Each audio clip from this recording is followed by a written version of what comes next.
चलित वर्ष 14 एप्रिल सोमवार दिन पड़िबाकु जाउछि पवित्र महाविषुव पणा संक्रांति।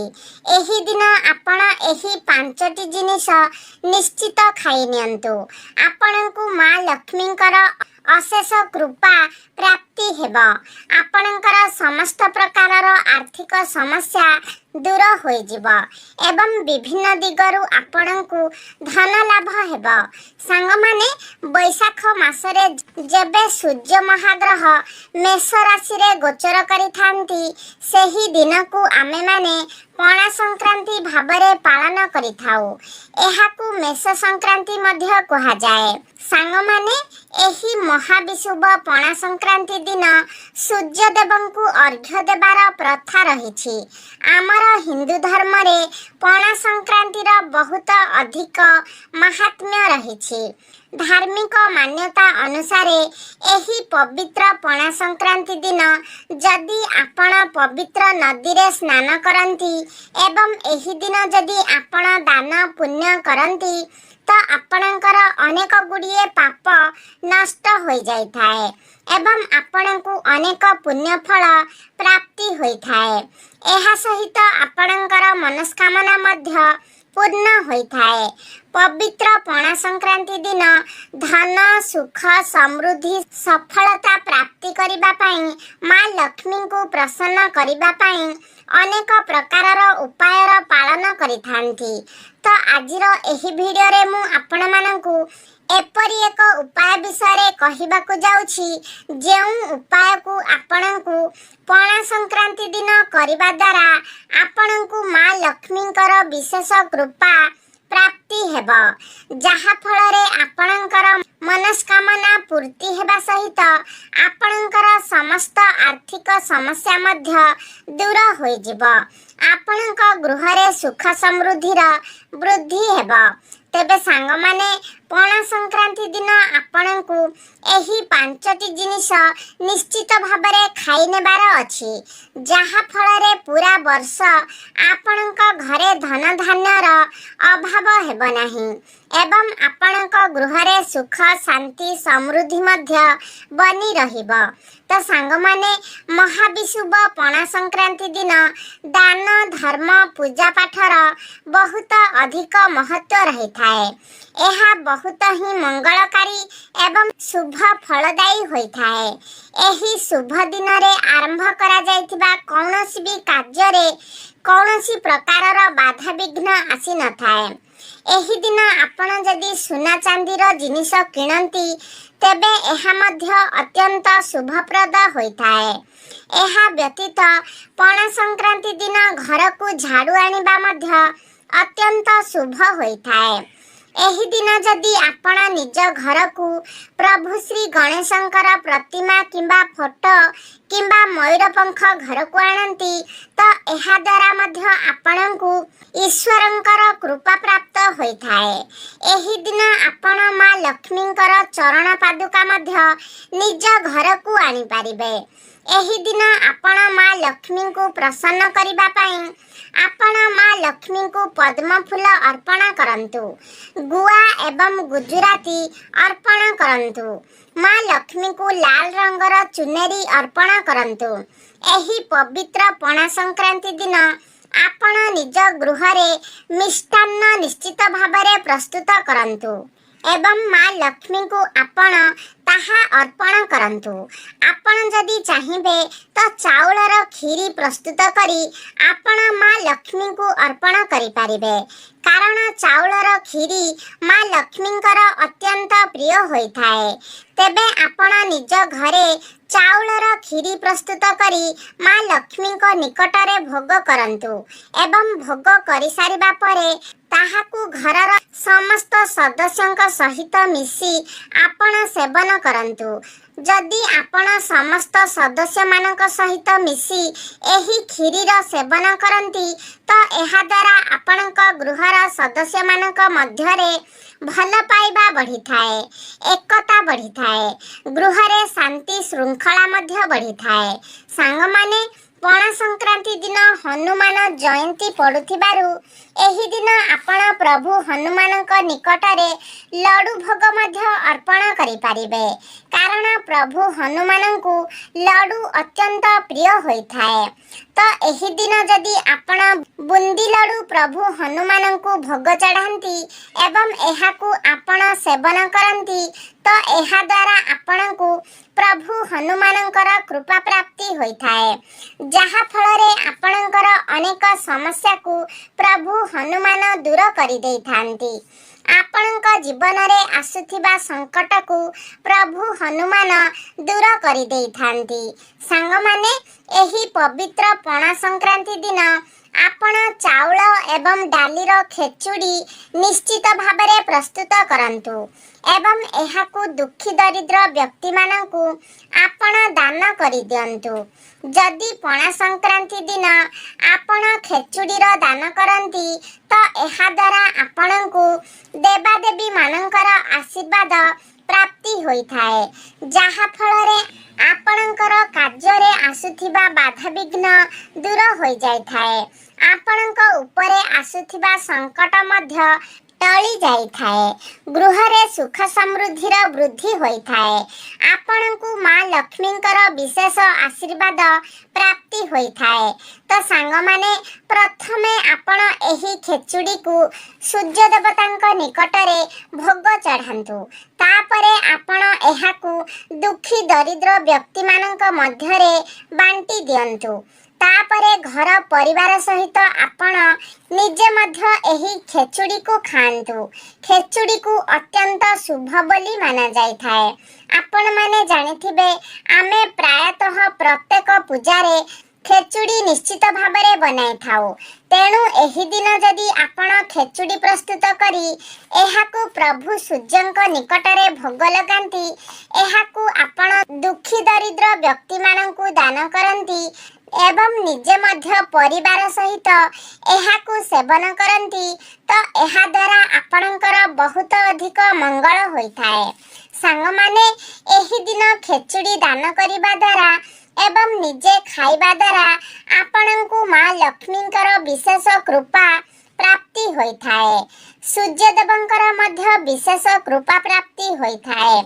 एहा व्यतीत शनि देवंकर कृपा मध्य आपणकु प्राप्ति होइथाए।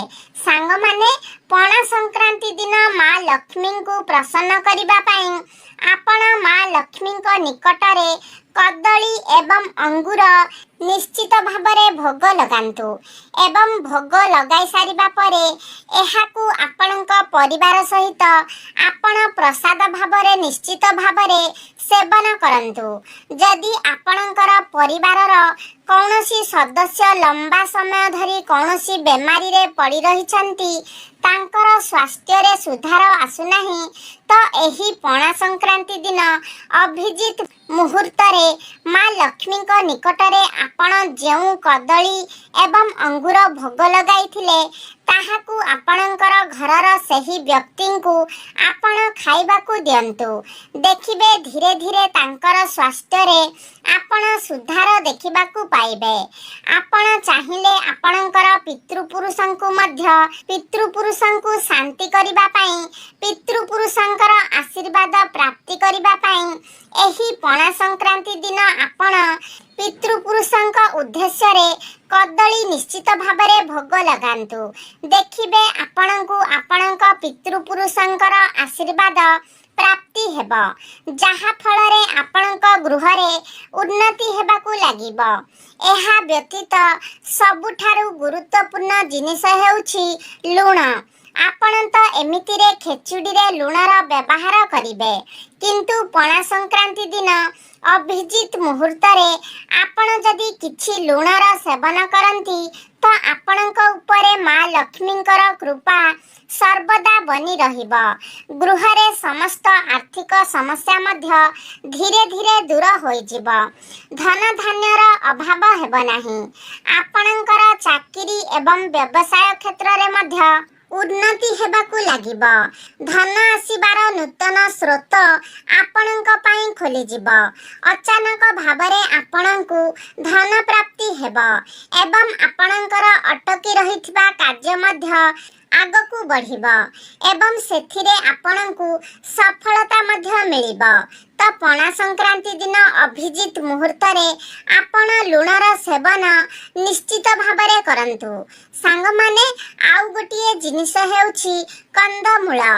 ତ ସାଙ୍ଗମାନେ, ଏହି ପବିତ୍ର ପଣା ସଂକ୍ରାନ୍ତି ଦିନ ଆପଣ ମା ଲକ୍ଷ୍ମୀଙ୍କ ନିକଟରେ କନ୍ଦମୂଳ ନିଶ୍ଚିତ ଭାବରେ ଭୋଗ ଲଗାନ୍ତୁ ଏବଂ ଭୋଗ ଲଗାଇ ସାରିବା ପରେ ଏହାକୁ ଆପଣ ନିଜ ପରିବାରର ସଦସ୍ୟମାନଙ୍କ ସହିତ ମିଶିକି ଖାଆନ୍ତୁ।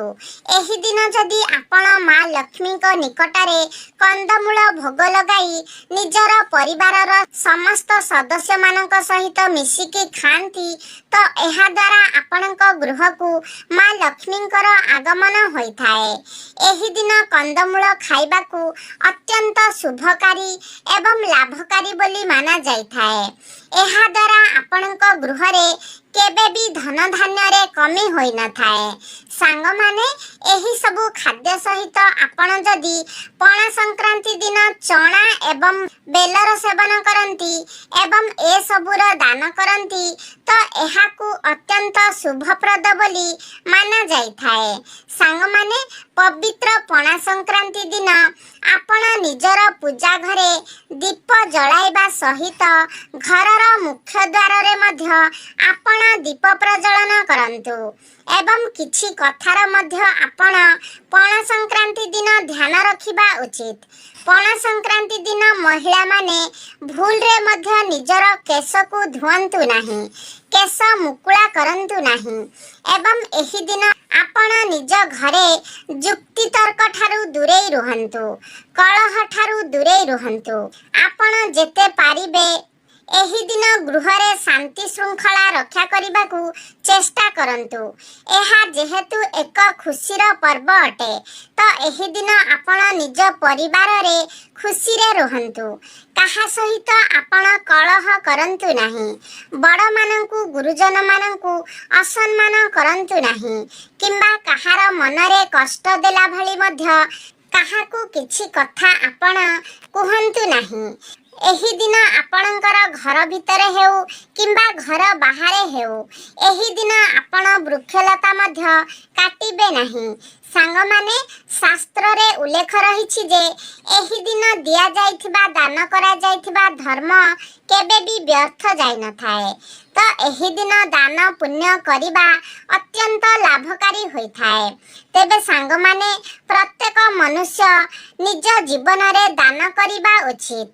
ଆପଣ ଯେବେ ବି କୌଣସି ଅସହାୟ ବ୍ୟକ୍ତିଙ୍କୁ ଦେଖୁଛନ୍ତି ତ ଆପଣ ତାକୁ ସାହାଯ୍ୟ କରିବା ଉଚିତ। କିନ୍ତୁ ଯେତେବେଳେ କାହାକୁ ସାହାଯ୍ୟ କରୁଛନ୍ତି କିମ୍ବା କିଛି ଦାନ କରୁଛନ୍ତି ସେତେବେଳେ ଏହା ଆପଣ ଯଦି ଗୁପ୍ତ ଭାବରେ କରନ୍ତି ଅର୍ଥାତ୍ କାହାକୁ ନ ଜଣାଇ କରନ୍ତି ଏବଂ ସେହି ଦାନ କରିବା ପରେ ଆପଣ ନିଜେ ମଧ୍ୟ ତାହାକୁ ଭୁଲି ଯାଆନ୍ତି ତେବେ ତାହା ହିଁ ଆପଣଙ୍କ ପାଇଁ ସର୍ବୋତ୍ତମ ହୋଇଥାଏ। ଯଦି ଆପଣ ଦାନ କରିବା ସମୟରେ କାହାକୁ ଜଣାଇକି ଦାନ କରୁଛନ୍ତି ଆପଣ ତାହାକୁ ବାରମ୍ବାର ଅନ୍ୟମାନଙ୍କ ଆଗରେ କହୁଛନ୍ତି ତ ଏହାର କୌଣସି ବି ମୂଲ୍ୟ ନଥାଏ। ସାଙ୍ଗମାନେ, ଆପଣମାନେ ବର୍ତ୍ତମାନ ଯୁଗରେ ଦେଖୁଥିବେ ଯେତେବେଳେ ଲୋକମାନେ କାହାକୁ ସାହାଯ୍ୟ କରୁଛନ୍ତି ତ ସେତେବେଳେ ସେମାନେ ତାର ଭିଡ଼ିଓ ବନାଇକି ଫଟୋ ସୁଟ୍ କରିକି ସେୟାର କରୁଛନ୍ତି, ଯାହା ଫଳରେ ସମସ୍ତେ ଏହା ଦେଖୁଛନ୍ତି କିନ୍ତୁ ସେ ସବୁ ଦାନର କୌଣସି ମୂଲ୍ୟ ନଥାଏ। ଆପଣ ଯେତେବେଳେ ଦାନ କରୁଛନ୍ତି ସେତେବେଳେ ଅନ୍ୟମାନଙ୍କୁ ଏହା ଜଣାଇବା ଜରୁରୀ ନୁହେଁ। ଏମିତିକି ଦାନ କରିସାରିବା ପରେ, ସାହାଯ୍ୟ କରିସାରିବା ପରେ ଆପଣ ନିଜେ ମଧ୍ୟ ସେହି ଜିନିଷକୁ ଭୁଲିଯିବା ଉଚିତ। ଆପଣ ଯଦି ଅସହାୟ ବ୍ୟକ୍ତିମାନଙ୍କୁ, ଦୁଃଖୀ ଦରିଦ୍ର ବ୍ୟକ୍ତିମାନଙ୍କୁ ଦାନ କରନ୍ତି, ସାହାଯ୍ୟ କରନ୍ତି ତ ଏହାର ଫଳ ନିଶ୍ଚିତ ଭାବରେ ଈଶ୍ୱର ପ୍ରଦାନ କରିଥାନ୍ତି। ଯେତେବେଳେ କୌଣସି ବ୍ୟକ୍ତି ଆପଣଙ୍କ ପାଖରେ ନଥିବେ ତ ଆପଣଙ୍କର ସେହି ପୁଣ୍ୟ ଫଳ ଆପଣଙ୍କ ନିକଟରେ ଥିବ। ଆପଣମାନେ ଜାଣନ୍ତି ବେଳେ ବେଳେ ଆମ ଜୀବନରେ ଏମିତି କିଛି ପରିସ୍ଥିତି ଆସେ ଯେଉଁ ସମୟରେ ଆମ ପାଖରେ केही भी नथांती आमे साहाଯ୍य खोजिथाउ किंतु आमको साहाଯ୍य करिबा पई केही भी हाथ बढ़ाई नथांती जेतेबेले आमर पुण्य फल ही आमर कामरे आसी थाए। ईश्वर आमको कौनसी ना कौनसी बाटरे साहाଯ୍य करिथांती। तो जदि आमे आम जीवन रे किछि पुण्य कार्य करिबा दान धर्म करिबा तो ताहा आम पाई ही संचित होई रहिबा एवं जीवन सारा आमको सुख शांति मध्य मिलिबा। मने रखिबे सांग माने एही दिन जदि आपणक गृह को कौनसी भिकारी कौनसी असहाय व्यक्ति आसुछंती एमिति की कौनसी पशु पक्षी मध्य आसुछंती तो काहाकू आपण खाली हाथ रे फेरांतु नाही किंबा काहाकू आपण खराब व्यवहार करंतु नाही कारण आपण निजे भी जानती नाही ईश्वर आपणक निकटकू केउ रूपरे आसीबे कारण ईश्वर आमको बारंबार परीक्षा करिथांती आमर मानविकता को परीक्षा करिथांती सेथिपाई भूल रे मध्य आपण काहाकू कौनसी खराब व्यवहार देखांतु नाही यथा संभव आपणक पई जेतिकी संभव आपण जेतिकी पारिबे आपणकर सक्षम अनुसारे आपण साहाଯ୍य करंतु एवं दान करंतु। एही दिन भोजन कराइबा अत्यंत शुभ माना जाय थाए। सांग माने संक्रांति दिन आपण गोमाता को सबुज चारा सहित गुड़ खाइबा को दियंतु। आपण जानती गोमातांक शरीर रे 33 कोटी देवादेवींकर वास होई थाए तो आपण जदि गोमातांकु एही दिन सबुज चारा सहित गुड़ खाइबा को दियंती तो आपणको 33 कोटी देवादेवींकर आशीर्वाद प्राप्ति होई थाए। एही दिन आपण कौनसी गोशाला को 14टी गुड़र खंड नहीं की जानतु एवं चारा सहित एही गुड़ को गोमातांकु खुआइबा समय रे गोमातांकर चरण छुई आपण आशीर्वाद नियंतु। एपरी करिबा द्वारा मनुष्यर समस्त पापर नष्ट होई थाए। तो सांग माने एही पवित्र पणा संक्रांति दिन एही कार्य गुड़िक आपण निश्चित भाबरे करंतु एवं एहार शुभ फल मध्य आपण निज जीवन रे निश्चित भाबरे देखिबा को पाई परिबे। तबे सांग माने आशा करूछि आजिर भिडियोटी आपण मानकु निश्चित भाबरे भल लागिथिबो। जदि भल लागिछि ताहाले लाइक करंतु शेयर करंतु आम चैनल को जदि सब्सक्राइब करि नाहंती ताहाले जल्दी जल्दी सब्सक्राइब करि दियंतु। सर्वे भवन्तु सुखिनः। धन्यवाद।